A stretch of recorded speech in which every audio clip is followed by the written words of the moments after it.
Chers internautes, bonjour, merci de nous rejoindre pour cette 23e édition d'Informatique News Hebdo, le premier hebdomadaire dédié à l'actualité de l'informatique et des télécoms pour les professionnels. Et comme chaque semaine, pour décrypter et analyser cette actualité, je suis en compagnie de notre rédacteur en chef Guy Hervier. Bonjour Guy. Bonjour Jean-François. Alors Guy, cette semaine, nous avons un invité de la semaine, en l'occurrence Philippe Van Hove, qui est le DG Europe du Sud de l'éditeur de logiciels Zuora, éditeur dédié au monde de l'abonnement. Mais on aura l'occasion d'y revenir un peu plus tard dans l'émission et d'aborder le sujet avec lui. Ce que je vous propose en attendant, c'est de revenir sur l'actualité de la semaine, j'allais dire plus traditionnelle, avec une annonce. On parlait d'HPE la semaine dernière et de ses difficultés. Les résultats trimestriels de Dell sont tombés et j'allais dire, c'est pas forcément beaucoup mieux. Oui, alors effectivement, on a l'habitude Sachant que le périmètre des deux n'est pas le même. Absolument. On a l'habitude de dire que les résultats trimestriels, ils sont tellement dans l'actualité qu'on n'en parle pas trop, mais en général, on les sort quand on arrive à les remettre en perspective ou quand il y a un événement un peu particulier. Et là, effectivement, il se trouve que... Bon, alors, on rappelle que Dell est une société privée, c'est-à-dire non cotée en bourse. Donc, c'est rigoureuse, mais elle est publique quand même. Je va dire. Et donc là, le dernier trimestre, en fait, Dell affiche une perte de 1,4 milliard de dollars. Donc c'est quand même... On rappelle que le chiffre d'affaires global du trimestre, c'est 17 milliards, c'est ça? C'est ça, près de 18 milliards de dollars.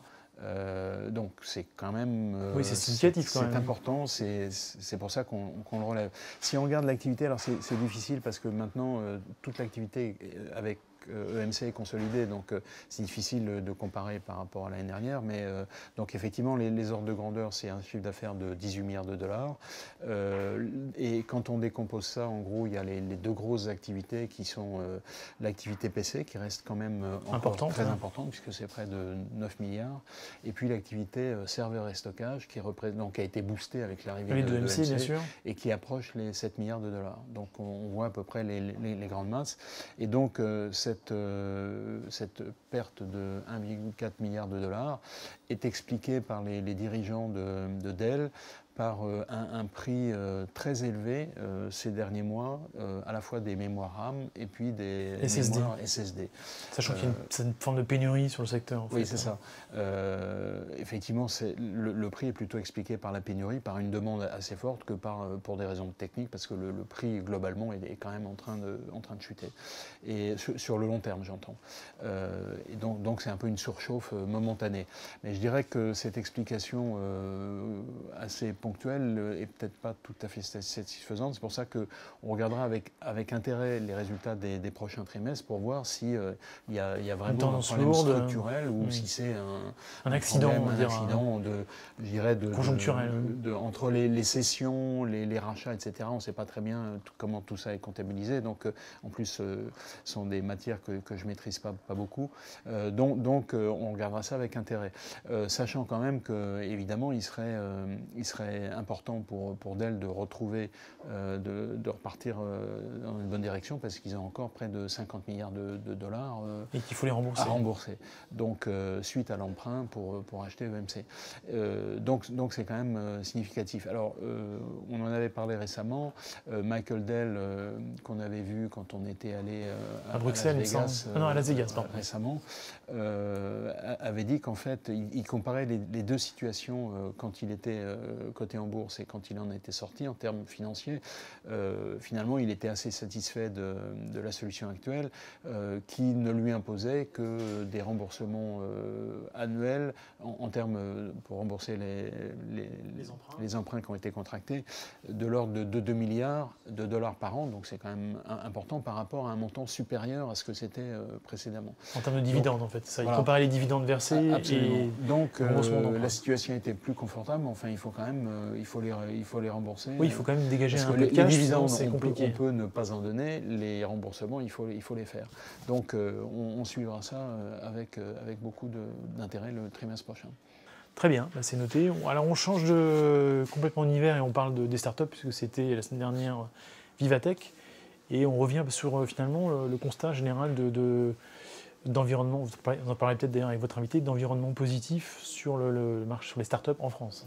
Effectivement, une certaine dynamique, il y a clairement dynamique certaine d'ailleurs. Il y a clairement un environnement qui est favorable. Hein. Bon, déjà, on a un président aujourd'hui qui comprend et qui sait ce que c'est qu'une start-up, puisque en tant que ministre de l'économie et avec Axel Lemaire, il a suivi ces problèmes-là de très près. Donc il y a un environnement favorable. Vous parliez de Vivatech. Il a fait effectivement une déclaration. Il est allé à Vivatech pour faire une déclaration où il a présenté les projets en matière fiscale qui étaient également favorables à tout ce qui est investissement donc dans ce genre d'entreprise. Donc il y a ce climat-là. Et effectivement, le point important, c'est que finalement, Paris, en termes de levée de fonds sur l'année 2016, est passé l'année dernière devant Londres, alors que Londres était traditionnellement en avant. Alors Londres finalement, on peut dire vive François Hollande, il est parti. Mais... Oui, alors il y a eu entre-temps Macron, là, pour le coup, il y a eu le phénomène du Brexit qui a peut-être aussi impacté ça. Enfin, toujours est-il que Londres a été, lui, dans un environnement qui était plutôt défavorable, et Paris, alors il y a eu le phénomène il y a eu la création de la BPI, donc on peut en dire tout ce qu'on veut, mais il y a quand même, je dirais, du capital prêt à soit être investi en tant qu'investissement ou en tant que prêt, hein, parce que ce sont quand même deux choses assez différentes.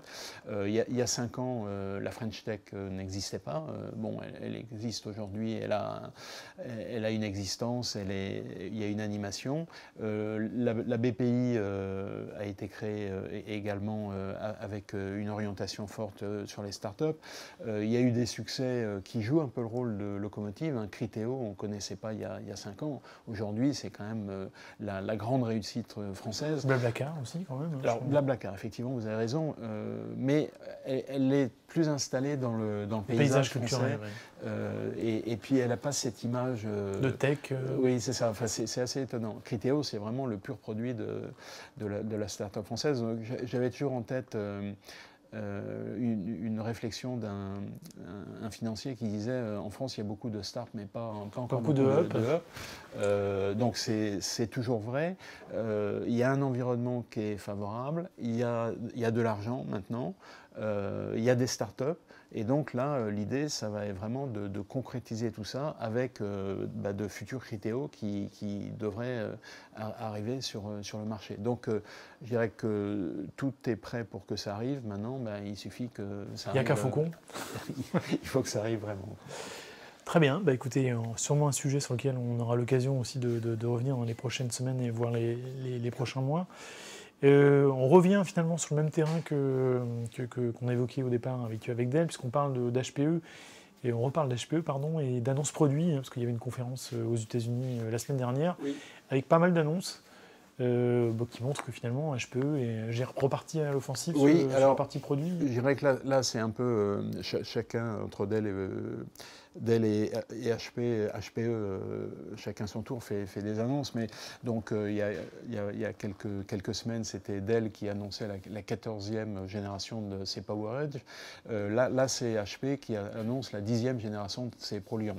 Donc et il se trouve que donc c'était une annonce qui a été faite à l'occasion de leur conférence, la Discover, la semaine dernière.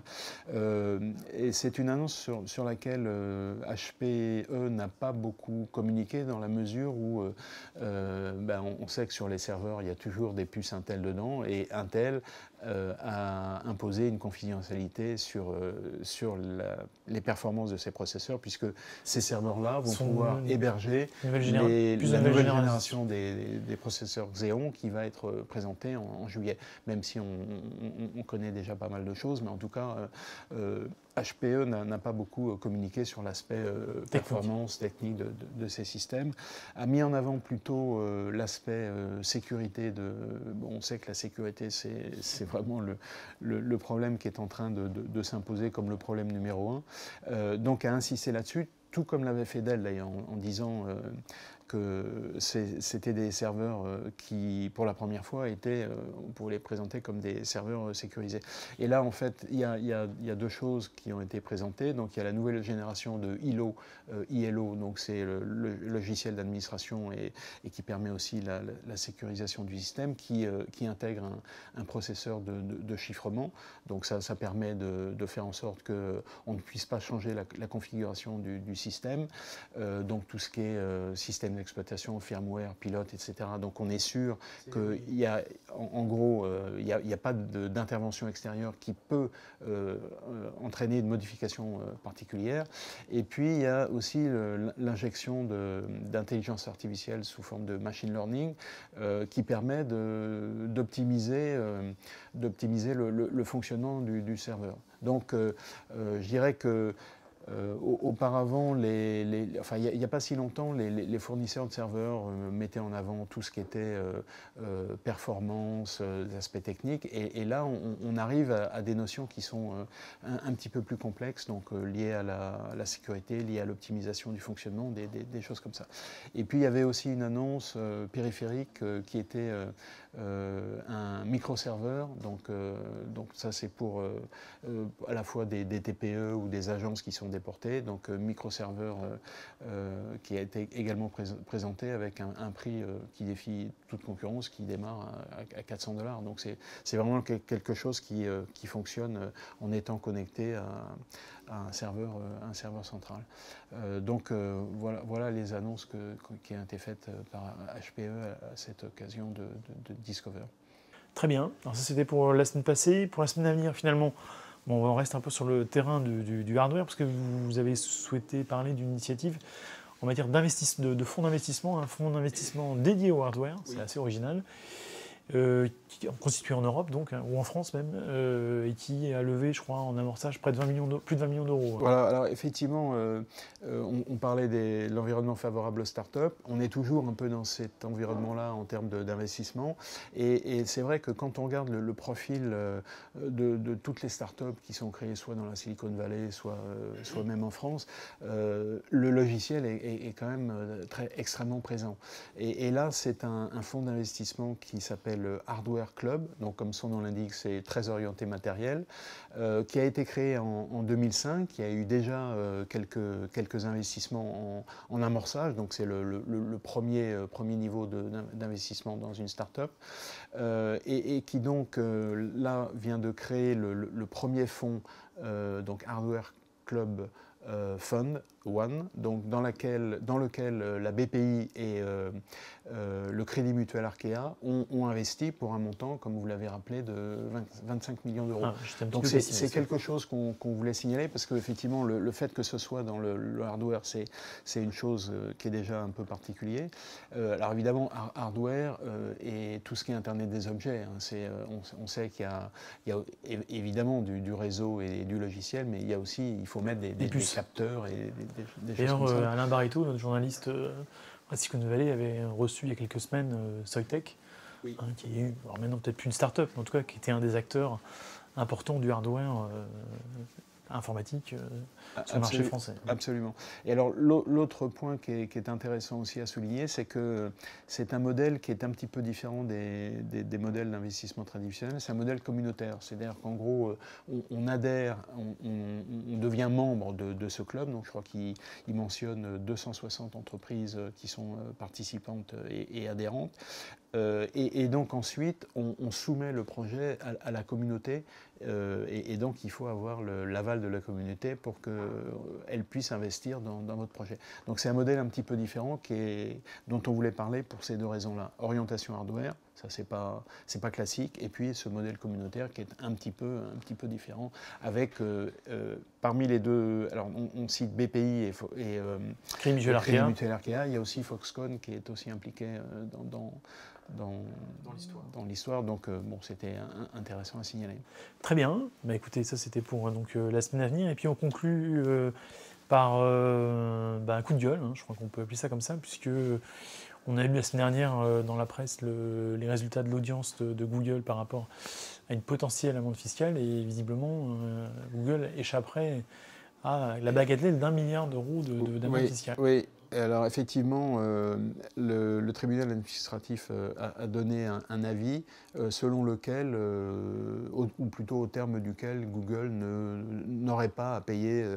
Alors on avait payé à un moment, on avait parlé de 1,6 milliard, après 1,1 milliard, donc c'est de l'enveloppe, leur global c'est 1 milliard. Et donc l'avis du tribunal administratif, ce serait que Google finalement n'aurait pas à payer.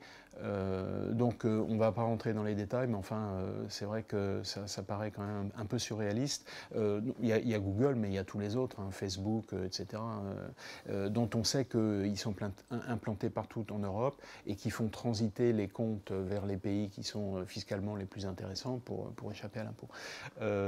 Si on prend le cas de Google en Italie, ils avaient quand même, ils étaient arrivés à un accord, ils avaient payé quand même 300 millions d'euros, donc c'est pas négligeable. Donc bon, c'est un peu surprenant. Oui. Voilà, on verra. La vie En tout cas, c'est une mauvaise nouvelle pour le contribuable français. Absolument. C'est pas encore tranché. Je crois que la réponse définitive, c'est début juillet. Mais en tout cas, c'est. Et globalement, le tribunal administratif suit l'avis de. Oui, c'est une première orientation qui est pas très favorable et ça veut dire que vraisemblablement, ça devrait faire jurisprudence. C'est-à-dire que les autres devraient être impactés de la même manière. Donc bon, le problème, on avait mentionné ces derniers temps que l'Europe, la Commission européenne était un peu à l'offensive. Et là, au niveau français, finalement, on est en train de. On joue petit bras. Très bien, écoutez, merci encore pour cette analyse. Ce que je vous propose, c'est maintenant d'échanger avec notre invité de la semaine, Philippe Van Hove de Zura, pour faire le point sur l'actualité de son entreprise.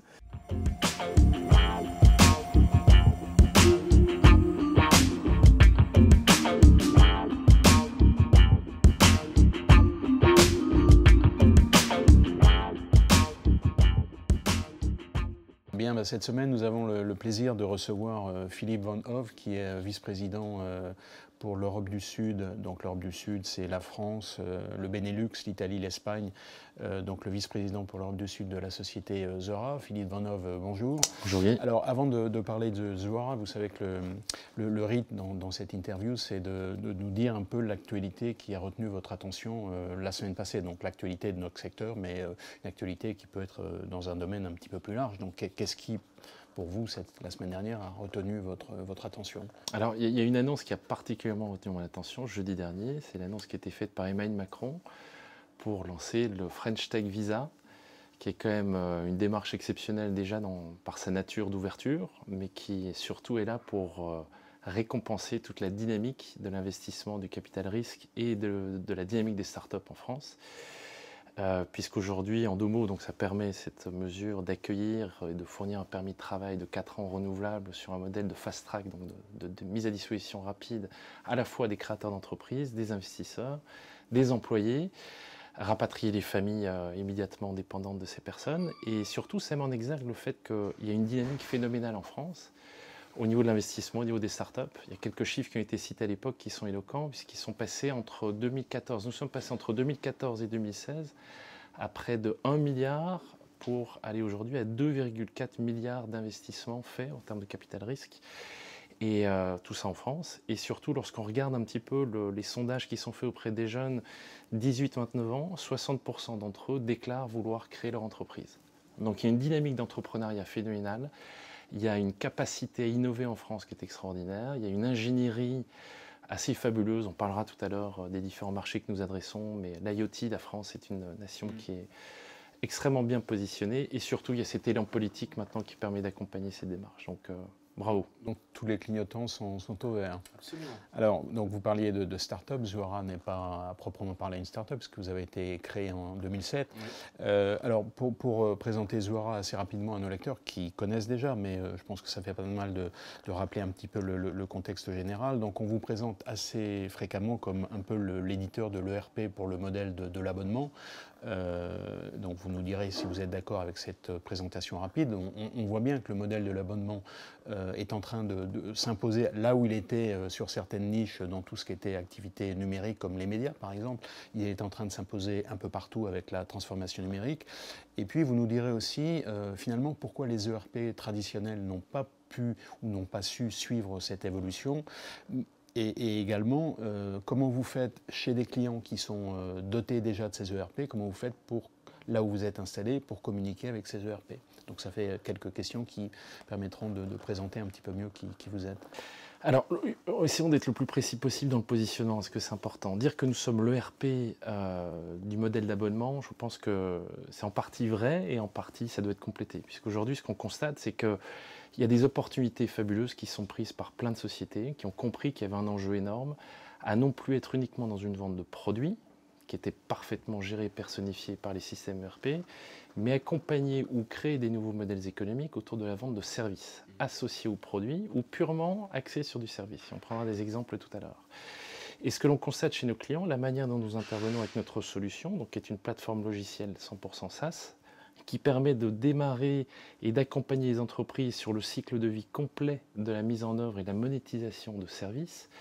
On va à la fois traiter de problématiques de création d'offres, de packaging, de réactivité pour concevoir des offres et accompagner la vie du service et de l'abonnement qui est proposé aux clients finaux, et également d'un point de vue financier d'être capable de mesurer, de piloter la performance économique de ces nouveaux modèles économiques, qui ne sont plus uniquement basés sur de la vente de produits purement transactionnels, mais sur un principe de récurrence.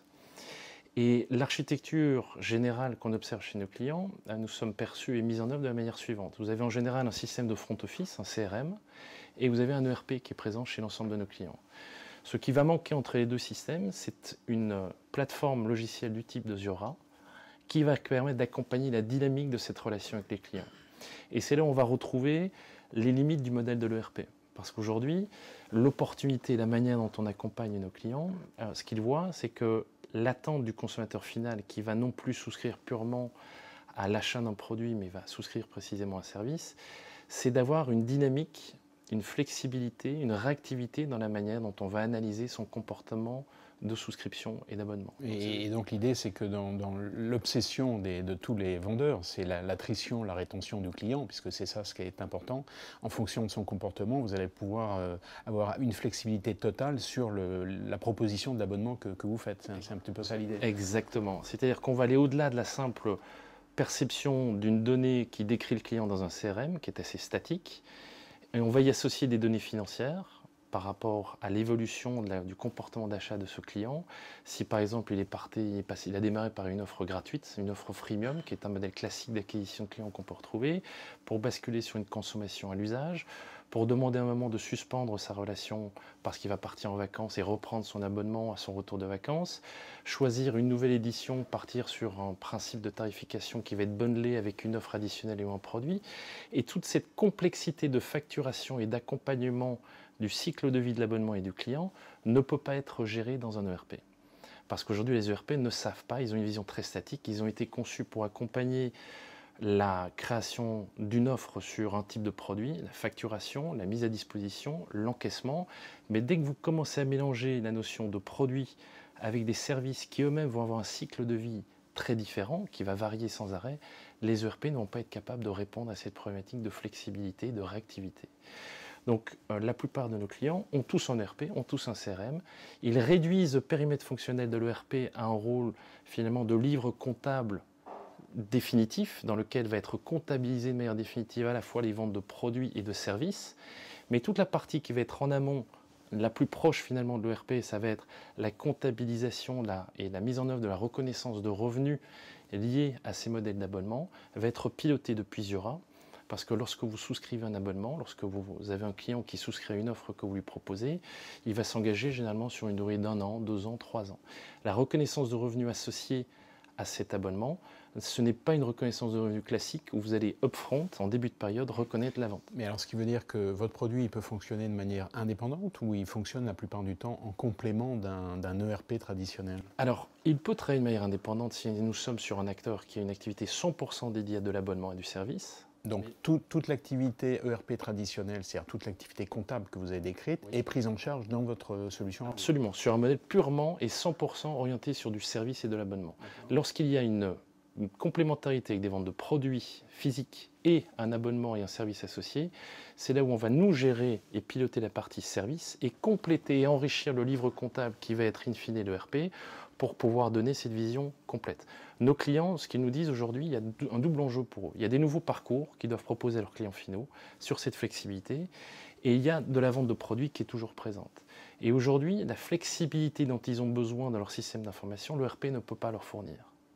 Donc ce qu'ils font, c'est qu'ils vont réduire le coût de l'ERP en diminuant fonctionnellement petit à petit son périmètre, en externalisant auprès de Ziora un périmètre fonctionnel plus étendu sur justement ces créations d'offres, cette facturation flexible, cette réactivité, et quelque part dégager des revenus, parce que le coût de l'ERP étant réduit, dégager des revenus d'investissement potentiellement pour accélérer des investissements sur ces nouveaux modèles récurrents de monétisation, et être capable d'avoir un système d'information le plus intégré possible, avec un rationnel associé à chacune des composants. La connexion entre les deux se fait de quelle manière?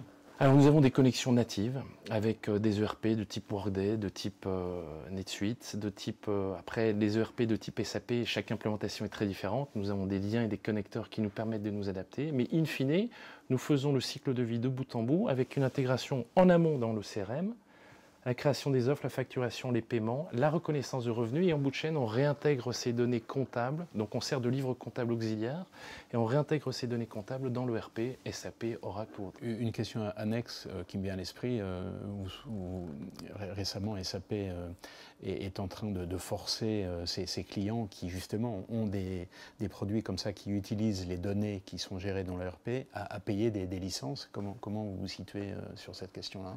Vos clients, est-ce qu'ils ont déjà été impactés par ça ou pas?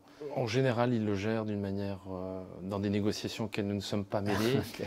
Ils nous font remarquer cette situation. Parce que finalement, vous êtes complémentaires, mais très concurrents finalement de ces ERP, parce qu'on bascule assez sérieusement vers le modèle de l'abonnement. Alors, nous sommes dans des situations où concurrentiellement, nous avons en face de nous les vendeurs d'ERP, qui sont des legacy qui sont en place, et le directeur général de la BU qui est concerné par la mise en œuvre de ce modèle d'abonnement, qui voit l'opportunité, parce qu'il voit qu'il y a une demande du marché, confronte son existence, son système d'information, à l'attente et au besoin de fournir ce service à ses clients finaux.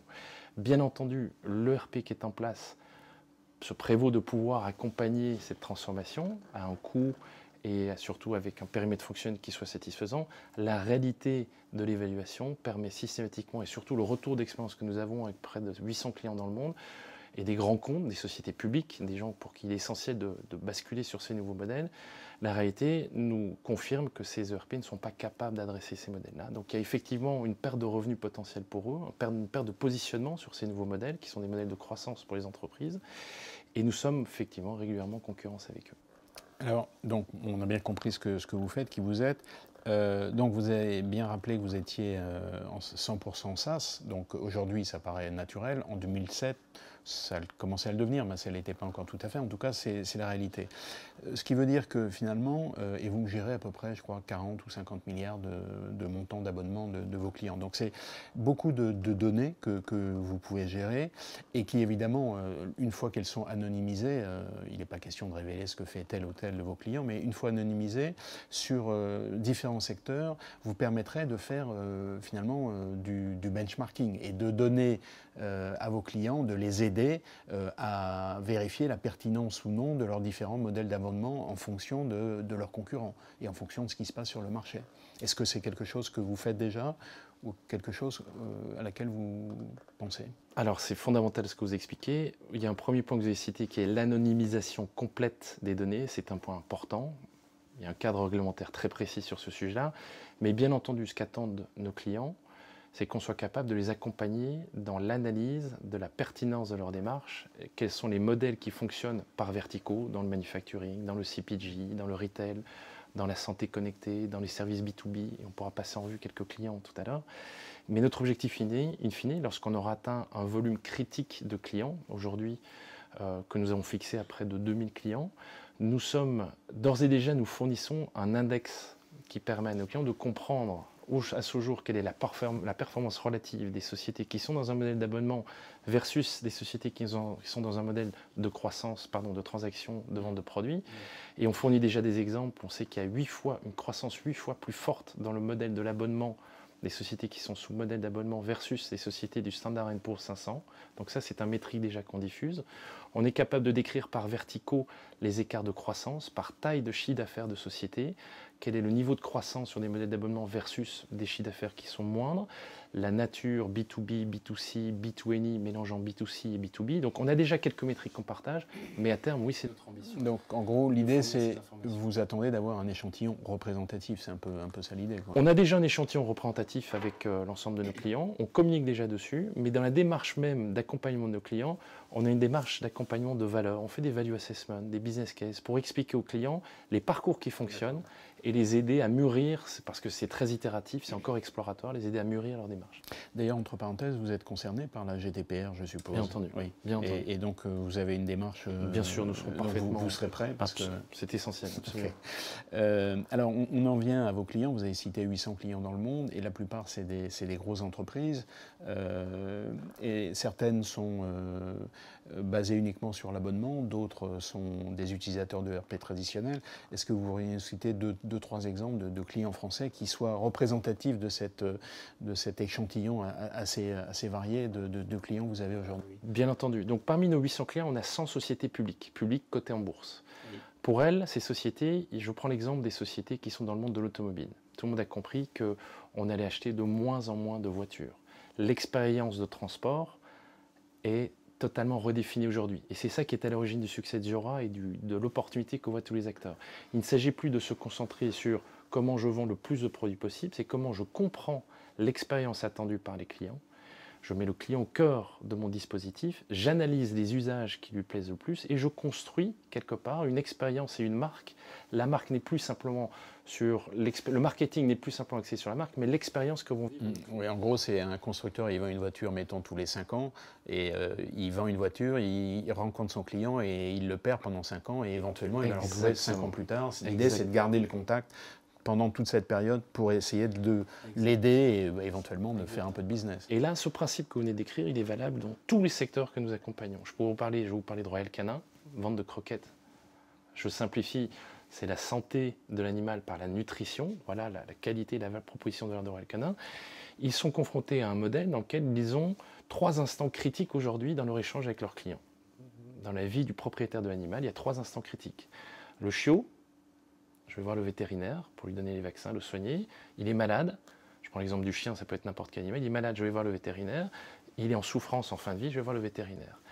Leur enjeu, c'est d'avoir un continuum de relations avec le client, qui ne soit plus simplement sur ces 3 moments critiques, mais créer tout un ensemble de services autour de l'écosystème du client. Ça peut être les éleveurs, ça peut être les vétérinaires, ça peut être d'autres acteurs, pour faire en sorte que je crée des services qui vont permettre aux clients et à l'entreprise, en l'occurrence Royal, de continuer à échanger, de personnaliser les services, de comprendre et quelque part d'augmenter ce continuum de la relation client pour vendre de plus en plus de services associés, mais également aux produits qui, in fine, est l'alimentation et la nutrition. L'exemple de l'automobile, on a Renault, l'alliance Renault-Nissan comme client. Je peux vous parler de Ford, de General Motors. McKinsey a déclaré que dans les 20 prochaines années, il y avait, d'ici à 2020, 1,3 trillion de dollars de marché sur les services connectés dans la voiture. Ce n'est plus donc j'achète une voiture, c'est autour de l'expérience de transport, et c'est là on va retrouver d'autres clients comme les SNCF potentiellement. Autour de l'expérience de transport, je vais enrichir, je vais comprendre. Donc concrètement, Café Ford, je ne peux pas parler de Renault dans le détail, Renault Alliance dans le détail, mais Ford par exemple, ils ont créé une application mobile qui s'appelle Ford Pass. Le moteur de monétisation associé, c'est Zuora. Et aujourd'hui, il propose des services très simples, du type, vous prenez votre voiture, eh bien, je vais être capable de vous proposer de réserver un parking et de le payer à une destination. Vous avez des enfants, je vais vous mettre à disposition à partir de votre compte Netflix des services pour visionner des films. Il y a tout un ensemble de services loqués, fermés, déverrouiller la voiture. Ils créent tout un ensemble de services, ils explorent, ils itèrent pour essayer de créer une expérience autour du transport et non plus simplement axée sur la vente du produit. Oui, d'ailleurs, je vous interromps parce que ça me fait penser à une autre étude de McKinsey qui disait que finalement une voiture était 97% du temps au parking. Donc en gros, elle ne servait à rien. Vous avez parfaitement raison. C'est d'ailleurs l'un des services proposés par Ford Pass dans l'application que je citais précédemment, qui vous donne la possibilité d'identifier toutes les voitures Ford disponibles autour de vous et de pouvoir les louer. Et ils ont mis en place un principe de monétisation pour que le propriétaire de la voiture soit rémunéré dans le cadre de l'emprunt, l'utilisation de la voiture Ford qui est disponible. C'est le principe de l'asset qu'on va chercher à optimiser, à monétiser sur des nouveaux parcours systématiquement avec une plateforme de monétisation agile comme Zuora. D'accord. Alors, parmi vos clients, il y en a un aussi qui est assez connu, parce que c'est un grand industriel français, c'est Schneider Electric. Schneider Electric personnifie parfaitement encore l'objet. Qui était un utilisateur de RP de longue date, je suppose. Et qui continuera à l'être, bien entendu. Schneider Electric était confronté à un moment, ils ont vu, on a signé ce client il y a près de 3 ans. C'est un de nos plus premiers gros clients mondiaux. Et ils étaient confrontés à une situation dans laquelle ils ont vu arriver des acteurs comme Nest. Des acteurs un peu disruptifs, qui capturaient les usages et qui commençaient, rachetés par Google bien entendu, dont l'objectif est de comprendre tous les usages sur toute votre vie, professionnelle et personnelle. Mais Schneider était confronté à une situation où, en tant qu'industriel, ils ne connaissaient pas suffisamment leurs clients. C'est-à-dire qu'ils produisaient, la stratégie c'était de produire de plus en plus de produits, il y avait des intermédiaires distributeurs qui arrivaient, qui prenaient possession, qui achetaient les produits, ensuite ils étaient distribués, selon les canaux avec des stratégies différentes. Et bien souvent, en dehors des 20% de très grands comptes gérés en direct par Schneider Electric, eh bien les 80% étaient des clients finaux qui n'étaient pas forcément connus. Donc ils ont mis en place une stratégie autour des produits connectés, autour de Sensor, pour pouvoir développer la mise à disposition au travers de la captation des usages. Donc c'est le principe de l'IoT, hein, les objets connectés. Vous mettez les sensors, vous comprenez les usages qui sont faits des produits, vous comprenez les habitudes de vos clients et vous êtes capable, une fois que vous mettez à leur disposition de ces clients finaux cette information sur la manière dont ils utilisent le produit, vous êtes capable de créer des nouveaux services. Concrètement, Schneider aujourd'hui a toute une infrastructure de pilotage de l'efficacité énergétique d'un immeuble, par exemple. C'est pour rendre leurs clients, ils vont piloter l'énergie et ils vont, avec leurs produits, capturer ces informations. Et donc fournir du service. Et donc aujourd'hui, ils sont capables de fournir des services en mode outsourcing pour pouvoir optimiser le chauffage selon les moments de fréquentation les plus importants dans l'immeuble, générer des économies d'énergie. Et ils ont aujourd'hui pour ambition, c'est un exemple, de basculer 20% de leur chiffre d'affaires dans les 5 prochaines années sous forme de services digitaux. Je capture, je mets à disposition de l'information, j'explique comment je peux optimiser, je laisse le client souscrire à ce service et je crée de la valeur. Et je suis même capable de faire du cloud to cloud. Imaginez, Schneider pilote l'efficacité énergétique d'un immeuble. En haut de l'immeuble, il y a un fournisseur d'énergie avec des panneaux solaires qui lui-même est dans le cloud. Ils vont être capables d'accoster l'offre de ce tiers sur leur parcours client. L'idée pour eux, c'est de créer une plateforme d'accueil de nouveaux services qu'ils vont monétiser avec Zuora. L'ID, le client, c'est la stratégie de Google, d'Amazon, de Facebook, créer la fiche d'identité du client, être capable de comprendre les usages, ses attentes, et petit à petit, en apprenant, c'est ce que permet de faire Zuora, en comprenant les usages, développer des nouveaux services rapidement, enrichir la compréhension des attentes du client, et petit à petit être capable d'anticiper des upsells, de nouvelles offres, voire des churns, si le client est moins engagé, si les usages baissent, et comprendre de s'adapter, proposer au client une offre moindre, le garder comme client plutôt qu'il churn, et continuer à monétiser. Je peux vous dire qu'il y a, pour certains fournisseurs, il y a encore du travail à faire. Je ne citerai pas de nom, mais ils sont dans les télécoms. Et pourtant, je les ai appelés un certain nombre de fois, mais ils n'ont toujours pas compris qu'un jour ou l'autre, s'ils continuent, je vais peut-être changer. Ça me fait penser à une remarque que faisait Thierry Breton dans une présentation où j'étais récemment. Il disait, je conseille à tous mes clients de collecter les données, même s'ils ne savent pas aujourd'hui ce qu'ils vont en faire, parce qu'un jour ou l'autre, ils vont pouvoir les utiliser pour soit vendre du service, soit les utiliser pour améliorer leur propre efficacité. Alors, on va revenir donc sur Zuora lui-même en tant qu'entreprise, créé en 2007, donc vous avez dit 800 clients, vous avez levé 240 millions de dollars, donc c'est beaucoup d'argent, mais l'argent ça se dépense surtout quand on est une entreprise déjà de taille assez importante. La prochaine étape, c'est quoi? On parle, alors il y a comme d'habitude, hein, il y a plusieurs solutions. Soit vous vous faites racheter par un de vos grands concurrents. Bon, on cite les éditeurs de RP seraient évidemment relativement naturels, mais a priori, ce n'est pas dans votre idée. Et on parle d'une introduction en bourse dans les trimestres qui viennent. Donc, c'est le genre de choses dont on ne parle pas trop, mais où est-ce que vous en êtes dans cette réflexion-là? Alors, je peux communiquer les choses qui ont été officiellement communiquées par notre CEO. On parle effectivement d'une entrée en bourse dans les trimestres à venir. C'est un sujet qui est plus que d'actualité. Et étant dans la société, je vous confirme que l'organisation se structure pour se mettre en position d'aller sur le marché et devenir une société. Donc, ce serait plutôt 2018, 2019? Ce n'est pas défini précisément. Voilà. Ce sera d'ici 18 mois.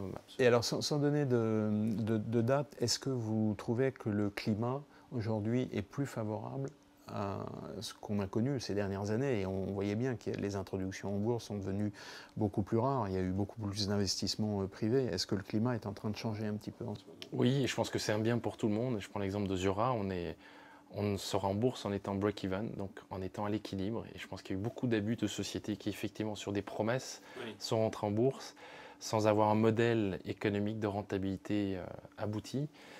Donc oui, aujourd'hui, c'est ce qu'on constate. Le climat est beaucoup plus serein par rapport à ça. Il y a eu une correction quand même majeure il y a 18 mois. Mais là, le contexte est de nouveau redevenu très favorable. Très bien, on aura sans doute l'occasion d'en reparler. Philippe Vanhove, merci beaucoup. Merci à vous, Guy. Eh bien, merci à vous, Philippe Vanhove, merci à vous, Guy, et puis merci à vous, chers internautes, de nous avoir suivis durant ces échanges et cette intervention. Et je vous propose de nous retrouver donc la semaine prochaine, même lieu, même heure, pour une nouvelle édition d'Informatica News Hebdo et un nouvel invité de la semaine. À très bientôt, merci.